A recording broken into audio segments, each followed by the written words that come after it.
শুয়ে মদের নেশায় প্রেম কনবানেগা করোড়পতি দেখছে।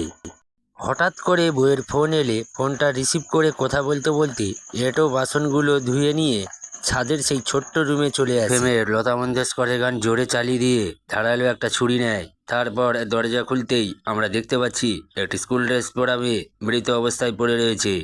প্রেম চুপচাপ লাশের কাছে আসে, জোর করে কোপ দিয়ে প্রথমে দুটি পা আলাদা করে, তারপর পুরো শরীরটা ছোট্ট ছোট্ট টুকরো করে। তো বন্ধুরা, আজকেই নিয়েছি একটা ভয়ঙ্কর ভিডিওটি শেষ অবধি দেখতে এই লোকটিকে যে দেখতে পাচ্ছেন, এর নাম হচ্ছে সাব ইন্সপেক্টর রামচরণ পান্ডে। চরণ পান্ডের মেজাজ সবসময় হিট, আর হবেই না বা কেন। পুরো ক্যাম্প জুড়ে তাকে নিয়ে মাত্র 3 জন। সাব ইন্সপেক্টর রামচরণ পান্ডে থানায় আসতেই মণ্ডলবাবু তার 15 বছরের মেয়ের নিখোঁজ এফআইআর লিখতে এসেছে। এই ঘটনা এখানে নর্মাল ব্যাপার, কেননা পুলিশ যদি খোঁজ করে নিয়ে আসে তা 2-1 মাসের মধ্যে আবার পালিয়ে যায়।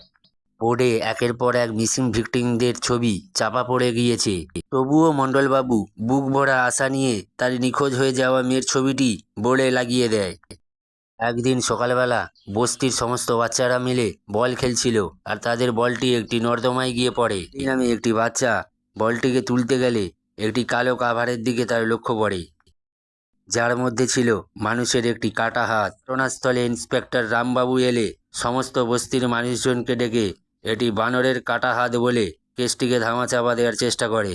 আলী নামে ওই বাচ্চাটিকে পুলিশ অফিসার রাম 100 টাকা ধরিয়ে দেয়, আর উপরের জানালা থেকে প্রেম সেটি দেখে মুচকি আলীর বাবা কাজ থেকে ফিরে আলীকে ডিম আনতে পাঠায়। যখন ডিম আনতে যাচ্ছিল, প্রেমকে একটি জায়গায় চাদর মুড়ি দিয়ে বসে থাকতে দেখে আলী। এরপর প্রেম আলীকে লজেন্স দেওয়ার লোভ দেখিয়ে কাছেতে ডাকে, তাকে ক্লোরোফর্ম শুকিয়ে বেহুশ করিয়ে দেয় আলীকে। হুঁশ ফিরতে দেখে তার বাড়িতে একটি খাটের সাথে হাত বাঁধা রয়েছে। প্রেম খালি গায়ে তার সামনে দাঁড়িয়ে রয়েছে। আলী প্রেমকে বলে, আমাকে ছেড়ে দাও, নালে আমি বাইরে গিয়ে সবাইকে বলে দেব। এই কথা শুনে প্রেম আলীর কাছে আসে আর বলে, প্রথমে তোর শরীরকে ভোগ করব, তারপর তোকে মেরে তোর শরীরকে টুকরো টুকরো করব। প্রথমে কয়েকদিন তোর বাবা মা কাঁদবে আর খুঁজবে, তারপর দেখবি তোর মতন আরেকটা আলী জন্মে গেছে। এক সময় প্রেম আলীর হাতের বাঁধন খুলে দেয়। আলী পালানোর চেষ্টা করলে প্রেম আলীকে ধাক্কা দেয়, আর মাথা গিয়ে দেয়ালে লাগলে ওখানেই মৃত্যু হয়। ছোট করে প্রেমের কাহিনীটি একটু জেনে নিই। আসলে প্রেম ছোটবেলা থেকে মামার কাছে মানুষ, আর এই পিশাচ মামা প্রেমকে শারীরিকভাবে শোষণ করত। একদিন ওই পিশাচ মামা শারীরিক শোষণ করার সময় প্রেম ওই মামাকে কুপিয়ে হত্যা করে। এই সময় চলছিল এফএম ওই লতা মঙ্গেশকরের গান, তাই সেই দিন থেকে ওই লতা মঙ্গেশকরের গান না প্রেমের মজাই আসে না। রাতে রান্না করার সময় ছোটলালের ফোন এলে প্রেম ফ্রিজ থেকে একটি বাক্স বের করে দেয় এবং বলে দেয় যে এই বাক্সটা খোলার দরকার নেই, আসলে এই বাক্সটিতে কি রয়েছে। ছোটেলাল চলে যাওয়ার পর আলী রক্তাক্ত বাথরুম ভালোভাবে ধুয়ে নেয়। তারপর আলীর কাটা অংশগুলো কাভারে ঢুকিয়ে কিছু অংশ কিছু অংশ হাইডেনে ফেলে দেয়। আসলে কাল পরশুর মধ্যে শহরের নামকরা বিজনেসম্যান বলবীর সিং আসবে। আপাতত বলবীর নাতনির জন্মদিনে পার্টিতে ব্যস্ত। পার্টিতে কারোর কল আসতে বলবীর জানায় কাল সে দিল্লি যাচ্ছে। রাতে চুমকি যেন রেডি থাকে। আসলে চুমকি পেশায় কলগার্ড, এটা বাড়ির লোক সবাই জানে। বলতে গেলে চুমকির জন্যই তাদের পরিবার চলে। 5 অক্টোবর প্রেম সন্ধ্যায় চুমকিকে ফোন করে বাড়ি আসতে বলে। এরপর বেশ কয়েকদিন কেটে যায়। আজ রাজীব ক্যাম্পের এলাকায় দশেরার মেলা উপলক্ষে যাত্রা চলছে, আর এখানে রাবণের ভূমিকায় রয়েছে রাম। মেলার এই ভিড়েতে দেখা যাচ্ছে প্রেমকে। সে রাবণের মুখোশ পরে পরবর্তী শিকারে বেরিয়ে পড়ে। ঠিক একটু দূরে অ্যাম্বুলেন্স নিয়ে অপেক্ষা করছে ছোটেলাল। এই ছোটেলাল প্রেমের কার্যকলাপের ব্যাপারে ভালো জানে। এদিকে রাম সাজুগুজিতে ব্যস্ত। ঠিক সেই সময় চুমকির বাবা ওখানে মিসিং রিপোর্ট নিয়ে আসে। চুমকির বাবা কয়েকদিন ধরে থানায় যাচ্ছে, কিন্তু রাম এই বিষয়টা কোনো গুরুত্বই দিচ্ছে না। এদিকে রাম সাজুগুজিতে ব্যস্ত। চুমকি বাবার মতে ওর মালিকই চুমকিকে কিডন্যাপ করেছে, কিন্তু রাম এখানে চুমকির বাবাকে গুরুত্বই দেয় না। তখন চুমকির বাবা রেগে গিয়ে বলে, স্যার, যখন আপনার মেয়ের সাথে এমন ঘটনা ঘটবে তখনই আপনি বুঝতে পারবেন। এই কথা শুনে রামের সঙ্গে চুমকির বাবার একটা ঝামেলা শুরু হয়ে যায়। তবে এখানে রামের একটি যুক্তিসম্পন্ন কথা ছিল। 1.5 লাখ জনসংখ্যা বহুল এই বস্তিতে মাত্র 3 জন পুলিশ, কেস আছে 50,000। তাই রাম কোন কেসে গুরুত্ব দিবে এটাই তাকে বোঝাতে চাইছে। এরপর চুমকির বাবা কিছু না বলে ওখান থেকে চলে যায়। এরপর রাম তার মেয়ের খোঁজ করে। তখন রামের ওয়াইফ তাকে জানায় যে সে টয়লেট করতে গেছে, আর ঠিক তখনই চুমকির বাবার কথা মনে পড়ে যায়। এদিকে প্রেম রামের মেয়ে ঋতুকে নিয়ে পালিয়ে যায়, কিন্তু রামের চোখ এড়িয়ে নিয়ে যাওয়াটা সহজ ছিল না। রাম দেখে প্রেমের পিছু ধাওয়া করে। এদিকে মুখোশ পড়ে থাকার কারণে পরিচয়টাও অজানা রয়ে যায়, আবার মুখের কথা অক্ষরে অক্ষরে মিলে যায়। নিজের মেয়ে কিডন্যাপ হলে কতটা যে বুকের ভেতরে জ্বালা উঠে সেটা এখন রাম বুঝতে পারছে। এদিকে প্রেমের কাছে খবর চলে আসে যে সে ভুল করে সাব ইন্সপেক্টর রামের মেয়েকে তুলে বাড়িতে এসে তাড়াতাড়ি করে এফআরবিন ভিক্স নামে একটি সিডি রামের বাড়িতে পাঠিয়ে দেয়। আসলে কী আছে এই সিডিতে? এরপর সকাল হতে রাম কাজে লেগে পড়ে। প্রথমে চুমকির বাবার রিপোর্টটা লিখে নেয় এবং জিজ্ঞাসা করে যে লাস্ট মেয়ে কোথায় গিয়েছিল। উত্তরে চুমকির বাবা বলে 9ই অক্টোবর রিক্সাওয়ালা B5 বিল্ডিংয়ের সামনে নামিয়ে দিয়েছিল, তারপর থেকে ওকে পাওয়া যাচ্ছে না। অন্যদিকে শহরে নামকরা বিজনেসম্যানের ছেলে বিভান কিডন্যাপ হওয়ায় শহরে তোলপাড় শুরু হয়ে গিয়েছে। মিডিয়া সহ পুলিশের উচ্চপদস্থ কর্মকর্তাদের লক্ষ্য ওই দিকেই। রাম নিজের কাজে ব্যস্ত। তদন্ত শুরু করলো রাঘব বোয়াল বলবীরের থেকে। ওর বাড়িতে আসতে দরজা খুলল প্রেম। প্রেম রামকে চিনতে পারলেও মুখোশ পরে থাকার জন্য রাম প্রেমকে চিনতে পারল না। রাম ভেতরে এসে বলবীরকে বলে হরিচরণ ঘোষ চুমকির বাবা একটা মিসিং রিপোর্ট লিখিয়েছে, কিন্তু বলবীর এতে কান না দিয়ে সে খবর দেখতে শুরু করে। ঠিক সেই সময় রামের বসকে টিভিতে খবরে দেখাচ্ছে। টপিক ঘোরানোর জন্য বলবীর রামকে বলে তোমার বস আর আমি একসাথে কলেজে পড়েছি। এরপর রাম মেন পয়েন্টে চলে আসে। চুমকির ব্যাপারে বলবীরকে জিজ্ঞাসা করলে বলবীর ডাইরেক্টলি বলে দেয় যে আমি চুমকির ব্যাপারে কিছু জানি না, 9 তারিখে আমার কাছে সে আদৌ আসেনি। ওই মুহূর্তে ঘোষবাবু অর্থাৎ চুমকির বাবা দৌড়ে দৌড়ে ভেতরে চলে আসে আর বলতে থাকে যে এই লোকটাই আমার মেয়েকে খুন করেছে। এই কথা শুনে বলবীর উত্তপ্ত হয়ে বলা শুরু করে যে চুমকি আমার কলগার ছিল, এই জন্য তোমাকে আমি 30,000 টাকা দিতাম, আর তোমার মেয়েকে তো আলাদা। এই কথা শুনে সাব ইন্সপেক্টর রাম খুবই আশ্চর্য হয়ে যায়। সে চুমকির বাবাকে বলতে থাকে এমন কাজ কোনো বাবা কি কেউ করতে পারে? রামকে কিছু বলতে গেলে রাম ঠাটিয়ে একটা চড় মারে। এরই মাঝে বলবীর রামের বসকে ফোন করে সব কিছু জানিয়ে দেয়। এরপর রামের বস রামকে ফোন করে এই কেস ছেড়ে অন্য কেস দেখতে বলে, কারণ সে চায় না তার বন্ধু এই কেসে জড়িয়ে যাক। এছাড়াও রামের বস রাস্তকি রামকে জানায় যে এই কেস যদি তুমি না ছাড়ো তাহলে তোমার ট্রান্সফার থেকে শুরু করে এমনকি তোমার সাসপেন্ড করতে পারে। ও জানায় যে এই বস্তিতে চুমকির মতন একটি কলগার আর কয়েকটা বাচ্চা নিখোঁজ একটা মামুলি কেস। এই সব কেসের তদন্ত করলে তোমার প্রমোশন কি লাইফে হবে? শুনে রাম থ মেরে দাঁড়িয়ে যায়। রামের কাছে এই প্রথম পুলিশের পোশাকটা ভারী লাগতে শুরু করে, কেননা রাম এতদিন জানতো যে আইন সবার কাছে সমান। ফিরে এলে দেখা যাচ্ছে চুমকির রিক্সাওয়ালাকে আটকে রেখেছে। এই রিক্সাওয়ালা থেকে কিছু ক্লু না পাওয়া গেলেও চুমকির গুরুত্বপূর্ণ মোবাইলটি পাওয়া গিয়েছে, যে ফোন থেকে লাস্ট কল প্রেমকে করা হয়েছে। আর এটাই সবকিছু মোড়কে ঘুরিয়ে দেয়। বাকিটা রাম স্পেশাল ট্রিটমেন্ট দিয়ে বোয়ার নেয়ার পর সোজা রেস্তোগির কাছে পৌঁছায়। রাতে রিক্সাওয়ালা চুমকিকে বলবীরের বাড়িতে ড্রপ করেছিল। রিক্সাওয়ালা চুমকিকে যখন পুনরায় আনতে যায় তখন প্রেম দরজা খুলে চুমকির মোবাইলটা হাতে দেয়, বলে ফোনটি নদীতে ফেলে দিতে। এটাও বলে কেউ যদি চুমকি কোথায় জিজ্ঞাসা করে তাহলে তুই বলবি সাহারাদাম স্টেশনে ছেড়ে দিয়েছি। কিন্তু রিক্সাওয়ালা লোভের বশতে ফোনটি না ফেলে কাছে রেখে দেয়, এমনকি সিমও পাল্টায় না। ক্ষেত্রে যদি প্রেমকে গ্রেপ্তার করা যায় তাহলে পুরো কেস সলভ হয়ে যাবে। কথাগুলো শুনে রামের বস রেস্তোগি নড়ে বসল। বলবীরের চরিত্র সে আগাগোড়াই জানে, তো এই বলবীর কোনো রকম এই কেসে ফেসে যাক সে মোটেও চায় না। পুরো ব্যাপারটা ধামাচাপা দেওয়ার জন্য রেস্তোগি রামের হাতে কয়েকদিনের জন্য সাসপেনশন লেটার ধরিয়ে দেয়।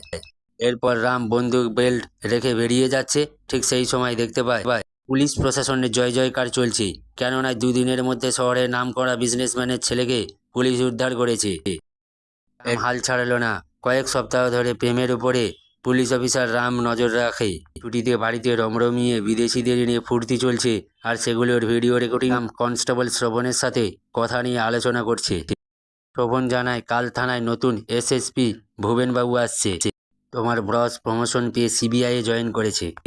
কথার মাঝে ঋতুর প্রশ্ন উঠলে শ্রবণ রাস্তার দিকে আঙুল তুলে সেই অ্যাম্বুলেন্সে থাকা ছোটেলালকে ধন্যবাদ জানায়। কি ভাগ্যিস সেদিন মেলার বাইরে দাঁড়িয়েছিল, ওর গাড়িতে তো ঋতুকেই হসপিটালে নিয়ে গিয়েছিলাম আমি।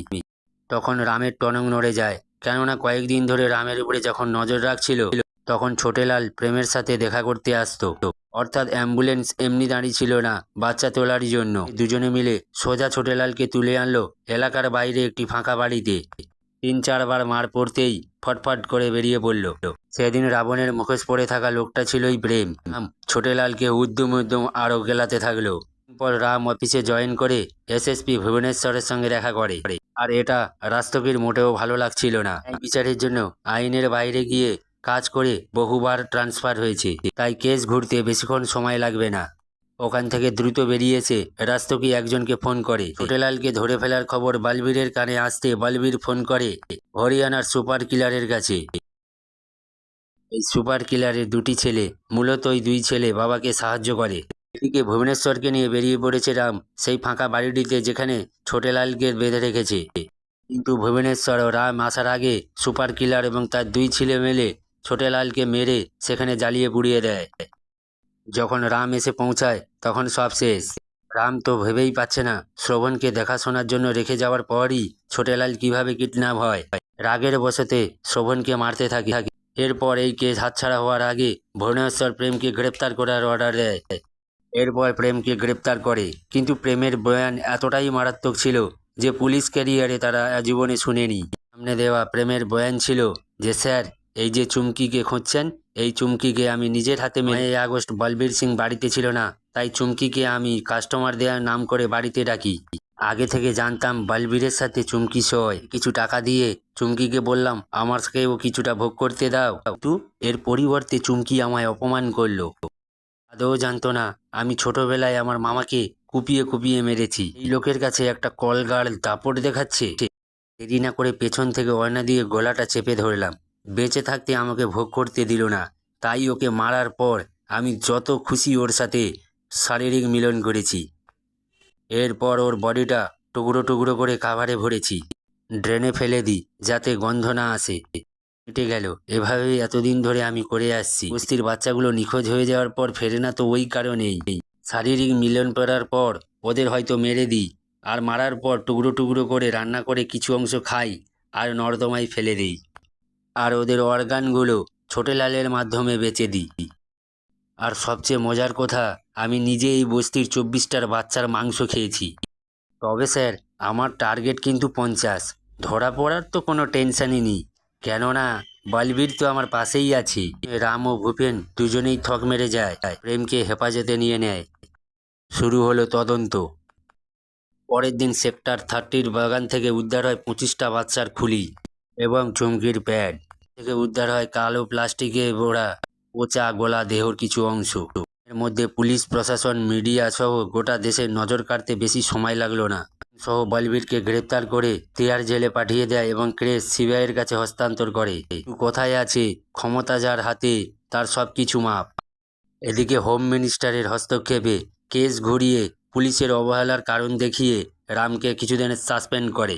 না, এখানে পরিষ্কার হয়ে গেল সিবিআইয়ের হেড এখন রাস্তোগি। তো বন্ধুরা বুঝতে পারছেন। এরপর রাস্তোগি মিডিয়ার সামনে প্রেমের উপরে দোষ চাপিয়ে বলবীরকে মুক্তি করে। এই কথা রামের কাছে পৌঁছাতে রাম ফোন করে ভুবনেশ্বরের কাছ থেকে প্রেমের একটা লাস্ট ইন্টারভিউ চেয়ে নেয়। এদিকে রাম একটু মোড় ঘোরায়। সে রামের বউ ও ছেলেকে টার্গেট করে। প্রেম জেলে থাকায় বহুদিন ধরে কারোর সাথে যোগাযোগ করতে পারেনি, এই সুযোগটা রাম কাজে লাগায়। প্রেম এখানে বডি পার্ট বিক্রি করে ছোটেলালের মাধ্যমে টাকা গ্রামের বাড়িতে পৌঁছাতো। ছোটেলালের তো এখন পাত্তা নেই, তাই গ্রামের বাড়িতে টাকা যাওয়া বন্ধ হয়ে গিয়েছে। এটা শুনে প্রেমের মধ্যে ভয় দেখতে পেল রাম। প্রেম বলবীরের সাহায্যে জেল থেকে বেরোনোর কথা বললে রাম প্রেমকে জানায় সে সব দোষই তোমার উপরে চাপিয়ে দিয়েছে, আর এই ঘটনাটি তোমার গ্রামের পুরো লোকই জেনে গেছে। এখন যদি তুমি বাঁচতে চাও তাহলে বলবীর যে এই ঘটনার সঙ্গে যুক্ত তারই প্রমাণ দাও তুমি। তখনই ওই ভিডস নামে সিডির কথা বলে, যেটা সেই ভিডিওর প্রথমে দেখিয়েছিলাম। ওটাতেই সব কিছু রেকর্ড করে রেখেছে প্রেম। রাতে রামের কাছে তাড়া খেয়ে প্রেম এই সিডিটি তখন গ্রামের বাড়িতে পাঠিয়েছিল। আর এই সিডিটি ছিল পুরো কেসের সব থেকে বড় বড় প্রমাণ। শোভনকে একমাত্র জানিয়ে রাম প্রেমের বাড়িতে যাওয়ার রওনা দেয়। বাড়িতে পৌঁছে রামের বইয়ের কাছ থেকে ওই সিডিটি নিয়ে প্লে করতেই রাম অবাক হয়ে যায়। করে রাম শহরে যাওয়ার পরিকল্পনা নেয়। এদিকে সচরাচর কোনো গাড়ি আসে না, তাই কয়েক ঘন্টা অপেক্ষা করার পর সে একটি গাড়িকে দেখতে পায়। কি পরিহার, সেই গাড়িতেই ছিল হরিয়ানার সেই কিলার সুপার। পিছনের সিট থেকে গলায় ছুরি চালিয়ে রামকে সেখানেই হত্যা করলো। গুরুত্বপূর্ণ সিডিটি ভেঙে রাস্তায় ফেলে দেয়। রাজীব ক্যাম্পে সেই পুলিশ থানায় এখন মিসিং বোর্ডে রামের ছবি। রাম কখনো ভাবেনি তার সব থেকে বিশ্বস্ত সহকারী রামের সঙ্গে এমন বিশ্বাসঘাতকতা করবে।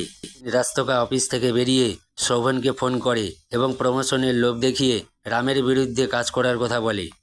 এরপর রামের নিখোঁজ হওয়ার কারণে হেরামল সিং ও তার 2 ছেলেকে গ্রেপ্তার করলে কোনো কাজই হয় না। শেষে এই কেস ধামাচাপা পড়ে যায়। এরপর বলবীর ও প্রেমের বিরুদ্ধে সঠিক তথ্য না পেলে প্রেম ও বলবীরকে বেকসুর খালাস করে দেয়। ভিডিওটি কেমন লাগলো অবশ্যই কমেন্ট করে জানাবেন, আর ভালো লাগলে একটা লাইক দেবেন। পরবর্তী ভিডিও নিয়ে চলে আসবো বন্ধুরা। অবতাজার তার সব পাপ মুক্তি। পরের ভিডিওতে দেখা হবে।